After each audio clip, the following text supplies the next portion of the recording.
కిషోర్ గారు ఒక్క నిమిషం అండి, కిషోర్ గారు ఒక్క నిమిషం. మల్లయ్య యాదవ్ గారు ఆల్రెడీ రేవంత్ రెడ్డి గారు మొదలుపెట్టినారు.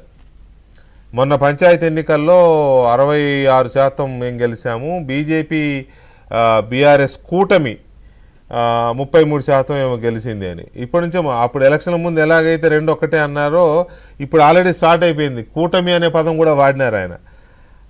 అఫ్కోర్స్ జనంలో ఆ చర్చ ఉంది, వచ్చే ఎన్నికల నాటికి ఎన్డీఏ ఇక్కడ పోటీ ఉంటుంది, ఆ ఎన్డీఏలో బీజేఆర్ఎస్ కూడా ఉంటుంది అనే చర్చ ఉంది. నిజమా అబద్ధమా అదేంటో తెలియదు. దానికి తోడు ఇవాళ ప్రధానమంత్రి గారు ఆ ఎంపీలందరినీ కేసీఆర్ గారు బాగున్నారా, ఆరోగ్యం ఎలా ఉంది అని అడిగారని అదొక చర్చ. ఏందో ఇవన్నీ ఎందుకు జరుగుతాయో పక్కన పెడితే, సో ఇప్పటి నుంచే రేవంత్ రెడ్డి గారు తన స్ట్రాటజీకి పదును పెట్టుకుంటూ వెళ్తున్నారు, బీఆర్ఎస్ బీజేపీ కూటమి అని.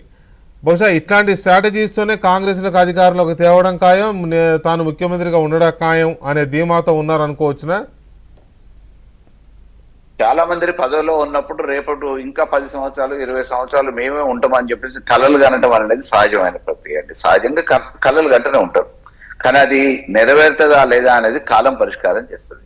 అవును, ఆ కాలం పరిష్కారం చేసే దిశలో ఈ రోజు తప్పుడు లెక్కలతోని మామూలుగా ఈ 2 ఓట్లు 4 ఓట్లతోని గెలిచిన ఎన్నున్నాయో ఒకసారి చూస్తే, గ్రామ పంచాయతీలలో అధికార పార్టీ 2 ఓట్లు 10 ఓట్లు 20 ఓట్లు 30 ఓట్లతో గెలవటం అనేది పెద్ద విషయం కాదు. ఎందుకంటే అధికారం ఉంది, ఇళ్ళని వాకిళ్ళని సంక్షేమ పథకాలని ఇతర లబ్ధి కార్యక్రమాలని చెప్పినప్పుడు ఆ గ్రామంలో 10-20 మందిని మేనేజ్ చేయడం పెద్ద విషయం కాదు. కాబట్టి సంఖ్య ఎంతమందిని గెలిచిన అనేది కాదు, ఏ స్థాయిలో ఓటింగ్ షేర్ పెరిగింది అనేది ఆలోచిస్తే almost we are equivalent to the ruling government.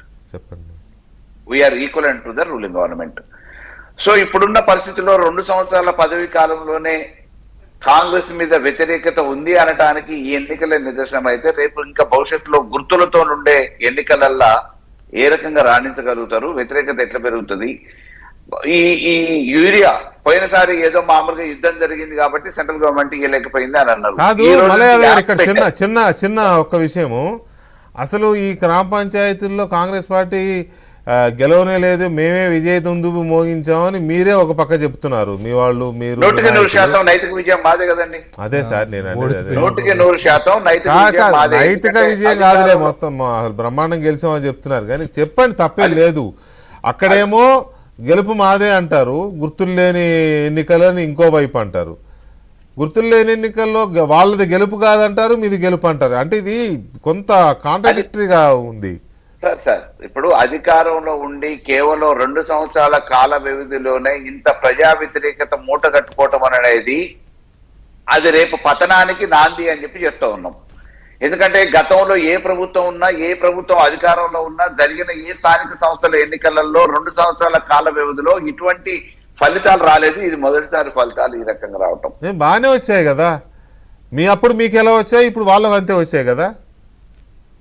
అప్పుడు మామూలుగా అన్ని గ్రామాలలో 80-85% స్థానాలను గెలుచుకోగలిగినవాడు. నామమాత్రమైన ప్రతిపక్ష పాత్రను పోషించారు, నామమాత్రమైన సీట్లకు సరిపెట్టారు.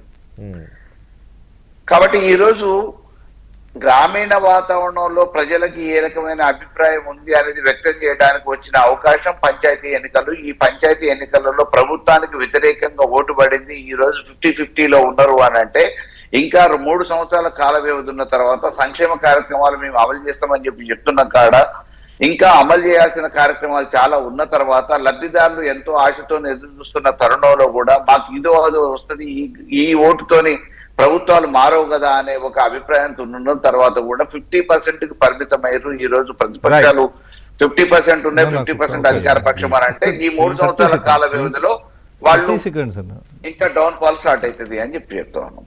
రైట్, నేను ఏమంటున్నా అంటే, సరే మళ్ళీ ఏం చెప్పినా అది లూజర్స్ నరేటివ్ కిందనే చూడాలి. గ్రామ పంచాయతీ ఎన్నికల్లో 66% మా ఖుద్దు కాంగ్రెస్ గెలిచిన, ఇంకో 800 మంది రెబల్సే కాంగ్రెస్ పార్టీలో ఉన్నాయి. ఇంకొక అంటే ఒకరికి ఎమ్మెల్యే గారు అక్కడ స్థానిక ఇన్ఛార్జ్ అవకాశం ఇస్తే డిఫర్ అయి పోటీ చేసిన వాళ్ళు ఇంకో 800 ఉన్నాయి. అవి కూడా కాంగ్రెస్ ఓట్లే, వాళ్ళేమి దూరపోలు కాదు, బీఆర్ఎస్ వాళ్ళు అయిపోరు. సో డెఫినెట్గా మేము ఒక 70-75% నికరంగా స్థానాలు గెలుచుకున్నాం రాబోయే ఎన్నికల్లో. గంత దాకేందుకు అంతలాగా కాదు, అవి కలిపి చెప్పలేదు. అంత దాకేందుకు నీకు కంటోన్మెంట్ బ్యాలెట్ మీద మన సింబల్ మీద జరిగిన ఎలక్షన్ మేమే గెలిచినాం, మీ సీటు మేము తీసుకున్నాం, జూబ్లీ హిల్స్ సింపతి సింపతికి అది ఎగెనెస్ట్ గా సింపతియే. జూబ్లీ హిల్స్ మీ సింబల్ మీద జరిగింది, మా సింబల్ మీద మీకు సింపతి ఇంకా అదనంగా ఉంది, అయినా మేమే గెలిచినాం. దీన్ని ఎందుకు కోట్ చేస్తలేరు? గుర్తు లేని దగ్గరనేమో పోయి కాంగ్రెస్ పార్టీ మీద వ్యతిరేకత అంటుండ్రు, గుర్తున్న దగ్గర మీరు ఓడిపోయిన దగ్గర మా మీద ఇంకా వ్యతిరేకలా పోలే, మా కుటుంబ రాజకీయాలను ఇంకా ప్రజలు ఒప్పుకుంటలేరు. నగరంలో ఒక సీటు కూడా రాని చోట కాంగ్రెస్ పార్టీ రెండు చోట్ల సింపతిని బీట్ చేసి మనం అప్పుడు మాట్లాడుకున్నాం కదా, కండువా వేసుకోవడానికి కార్యకర్తలు లేని పరిస్థితి మాది. మేము ప్రచారం ఒక్క మాట చివరిగా చెప్తా సార్, నేనేమంటున్నా సార్ ఒక్క మాట నేనేమంటున్నా, ముఖ్యమంత్రి గారు ఏదైతే చెప్పిండ్రో ఈ బీఆర్ఎస్ బీజేపీ అలయన్స్ కూటమి అని ఏదైతే చెప్తుండ్రో దానికి బలమైన పునాదులు ఉన్నాయి. ఏం పునాదులు అంటే బీఆర్ఎస్కు కేసులు ఉన్నాయి, బీజేపీకి ఇక్కడ ఓట్లు లేవు. వీళ్ళిద్దరు కలిస్తే తప్ప రేపు రాజకీయ మనుగడ సాధ్యం కాదని వాళ్ళ ఆలోచన ఉంటాయి. అప్పుడే మనం చెప్పలేములే కానీ ఎనీవే మహేష్ గారు థ్యాంక్ యూ వెరీ మచ్ అండి. మల్ల యాదవ్ గారు